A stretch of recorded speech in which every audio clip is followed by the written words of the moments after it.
कि गवर्नेंस इस राज्य की ध्वस्त हो चुका है और यही कारण है चाहे कानून व्यवस्था और सांप्रदायिक सद्भाव दोनों में पूरी तरह से सरकार फेल है। कमजोर सरकार रहती है तभी इस तरह के सिंडिकेट सरकार पर हावी होती है। रांची राजधानी में हर 2 दिन में एक हत्या होती है, बाकी जिलों के तो बात हम छोड़ दें। तो ऐसा लगता है कि अब राज्य में राजनीतिक दृष्टिकोण से हम देखें तो अराजकता की स्थिति आ गई है। झारखंड अपना राज्य, अबुआ राज्य, आज हर आदमी अपने आप को असुरक्षित महसूस कर रही है। नमस्कार, फॉलो अप देख रहे हैं आप। मैं आपके साथ अभिषेक पीयूष। आपको बता दें कि अभी हाल के दिनों में राजधानी रांची समेत राज्य के कई अन्य जिलों में जिस तरह से आपराधिक घटनाएं घटी है, इससे राज्य की विधि व्यवस्था जो है वो सवालों के घेरे में है।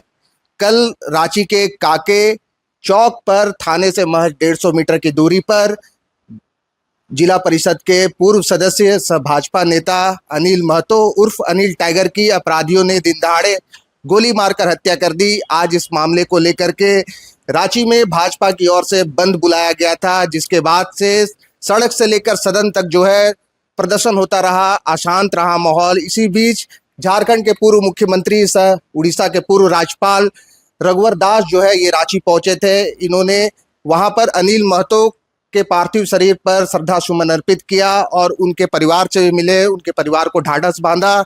हम सीधे रघुवर दास से जुड़ते हैं और जानते हैं कि सर, राज्य की जैसी अभी विधि व्यवस्था है, इस पर आप क्या कहना चाहेंगे? देखिए, किसी भी राज्य को चलाने के लिए गवर्नेंस की जरूरत पड़ती है। तो झारखंड में गवर्नेंस की सारी संस्था आज कलप्स होते जा रही है, समाप्ति के कगार पर है। और यही कारण है चाहे कानून व्यवस्था का मामला हो या फिर सांप्रदायिक सद्भाव का मामला हो, दोनों में गठबंधन की सरकार विफल है। अब रांची हमारी राज्य की राजधानी है जहां पूरी सरकार है और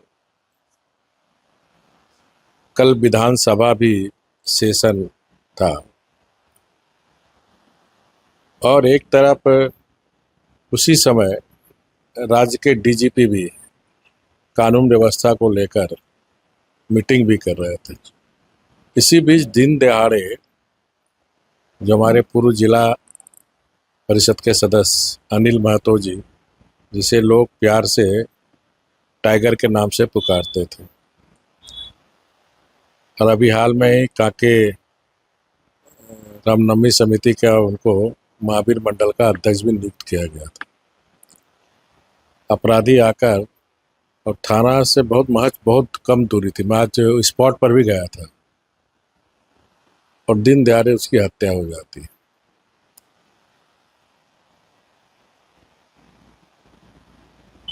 और ये पहली घटना नहीं है। रांची राजधानी में हर 2 दिन में एक हत्या होती है, बाकी जिलों के तो बात हम छोड़ दें। तो ऐसा लगता है कि अब राज्य में राजनीतिक दृष्टिकोण से हम देखें तो अराजकता की स्थिति आ गई है, जिसमें राजधानी रांची भी शामिल है। अलग राज्य गठन के बाद कानून व्यवस्था की स्थिति इतनी बुरी नहीं थी जितनी आज बुरी है। तो सरकार को कानून व्यवस्था को ठीक करने के लिए सरकार की इच्छा शक्ति मजबूत होनी चाहिए। जो मैं देख रहा हूँ इस राज्य में इच्छा शक्ति की कमी है और इसी के कारण आज चाहे जमीन सिंडिकेट हो, चाहे पत्थर सिंडिकेट हो, चाहे कोयला सिंडिकेट हो या बालू सिंडिकेट हो, इस सरकार पर हावी है। और इससे सिद्ध होता है कि एक कमजोर सरकार है। जब कमजोर सरकार रहती है तभी इस तरह के सिंडिकेट सरकार पर हावी होती है। जहाँ तक गवर्नेंस की बात है तो गवर्नेंस ठीक करने के लिए सबसे पहले ट्रांसपेरेंसी रहना चाहिए, इफेक्टिव होनी चाहिए और भ्रष्टाचार मुक्त गवर्नेंस देने की जरूरत है। लेकिन राज्य में हम देख रहे हैं एड़ी से लेकर चोटी तक सारे लोग भ्रष्टाचार में लिप्त हैं और कानून व्यवस्था की स्थिति इसी से ज्यादा खराब हो रही है। तो राज्य सरकार को मैंने वहाँ भी सलाह दी थी, और जब आदरणीय गुरुजी मुख्यमंत्री थे 2009 में और मैं डिप्टी सीएम था, तो थोड़ी कानून व्यवस्था स्थिति खराब हुई थी। तो हमने त्वरित कार्रवाई करते हुए उस समय की सरकार ने जमशेदपुर में भी सीनियर एक एसपी का पोस्ट क्रिएट किया था और ग्रामीण एसपी का भी पोस्ट क्रिएट किया। उसी तरह रांची में भी सीनियर एसपी, ग्रामीण एसपी, शहरी एसपी और धनबाद में भी सीनियर एसपी। तो आज जिस तरह से कानून व्यवस्था की स्थिति इस सरकार में बिगड़ रही है, तो जमशेदपुर, रांची और धनबाद, दूसरा हजारीबाग भी कोल खनन के कारण अभी हाल में ही 10-15 दिन पहले एक डीजीएम का, एनटीपीसी के डीजीएम की भी हत्या हुई।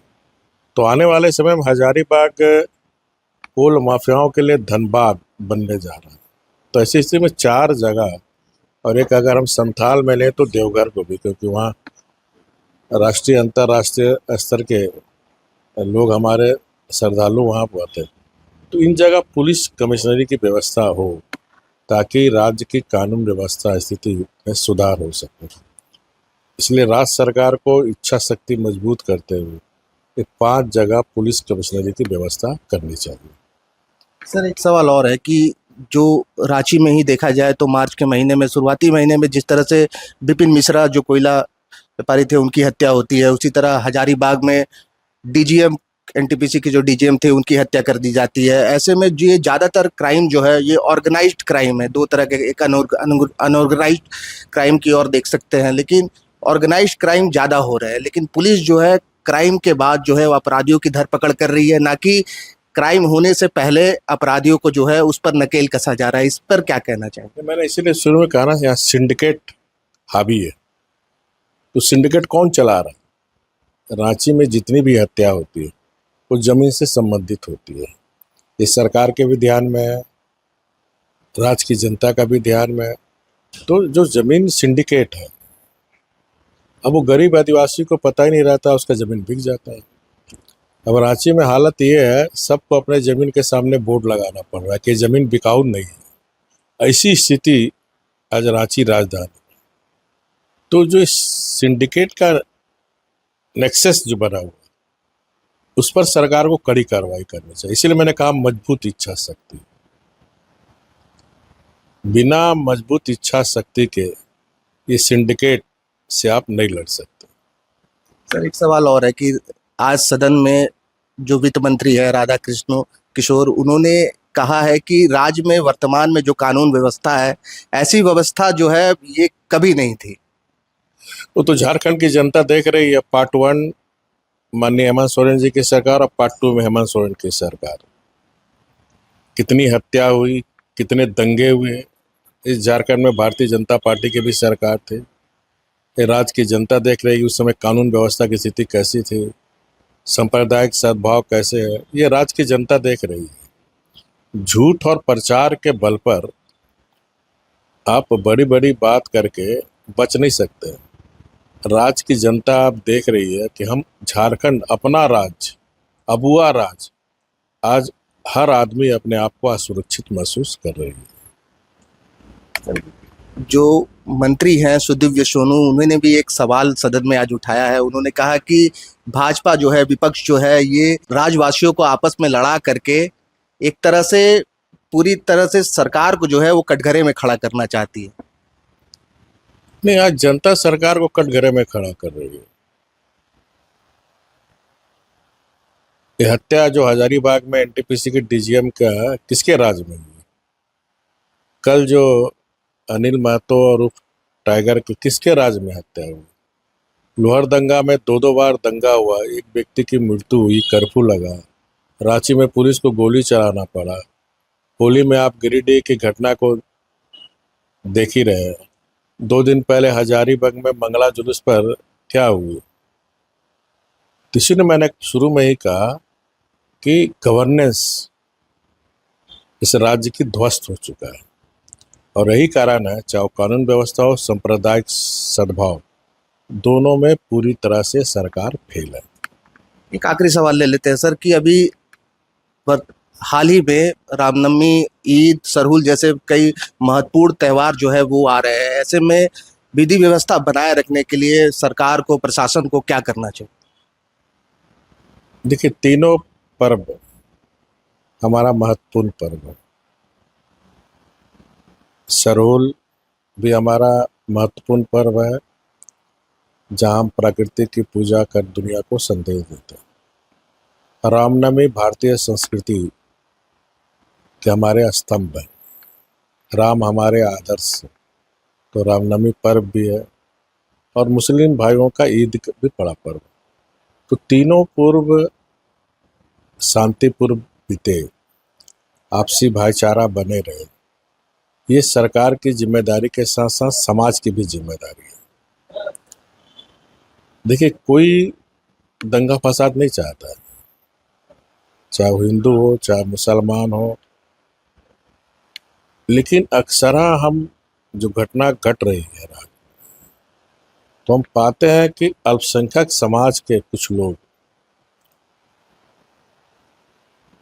सांप्रदायिक सद्भाव को बिगाड़ने का काम हमेशा करते हैं। तो ऐसे लोग को प्रशासन को अभी से चिन्हित करके, चाहे किसी समाज का कोई वर्ग जो सांप्रदायिक सद्भाव को, सांप्रदायिक वैमनस्य को बढ़ाना चाहते हैं, उनको चिन्हित करके उन पर अभी से कार्रवाई करनी चाहिए।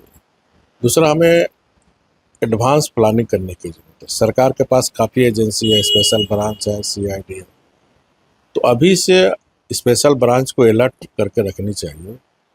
और जो संवेदनशील क्षेत्र है, सरकार के पास रिकॉर्ड है वो कौन कौन संवेदनशील क्षेत्र है, तो ऐसे क्षेत्र में अभी से निगरानी करने की ज़रूरत है, ताकि कोई राष्ट्र विरोधी शक्तियाँ हमारे राज्य की सांप्रदायिक सौहार्द वातावरण को खराब ना करे, ताकि हमारा झारखंड बदनाम हो।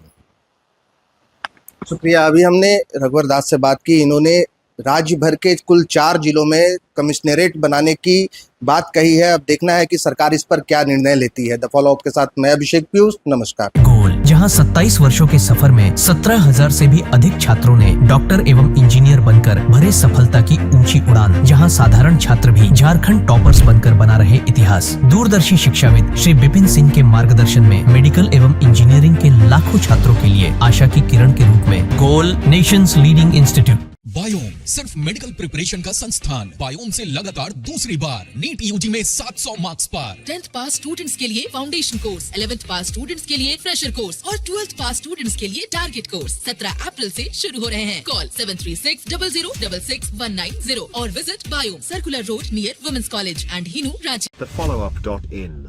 Like, share, and subscribe. www.thefollowup.in